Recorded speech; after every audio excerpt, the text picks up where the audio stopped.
Entre le Sénat et l'Assemblée nationale, deux visions s'opposent. Alors que le projet de loi de réforme de la justice revient à la Haute Assemblée, dans une version très proche de celle du gouvernement, les sénateurs dénoncent un texte qui éloigne le justiciable des tribunaux. C'est la suppression de l'audience de conciliation dans les divorces pour faute, alors que c'est le seul moment où le juge peut rencontrer les personnes qui sont en conflit et traiter le problème naturellement des enfants, et puis confier la fixation des pensions alimentaires au directeur de la caisse d'allocation familiale.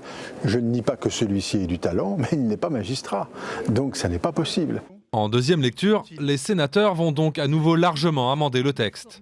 Ils veulent par exemple mieux encadrer le recours à la justice numérique et poser des garde-fous à la fusion prévue des tribunaux d'instance et de grande instance afin qu'elle ne conduise pas à la disparition de certains tribunaux dans les territoires.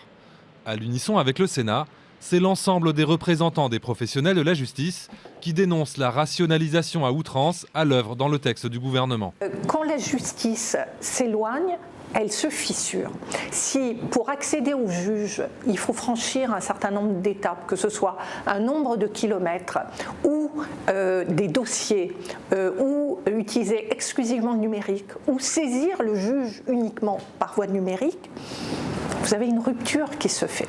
Autre point de crispation, le budget de la justice que le Sénat veut revoir à la hausse, ou le durcissement de l'ordonnance de 1945 sur la justice des mineurs, auquel les sénateurs sont opposés. Des sénateurs qui s'inquiètent aussi de certains reculs pour les libertés civiles, comme l'extension des pouvoirs d'enquête des procureurs.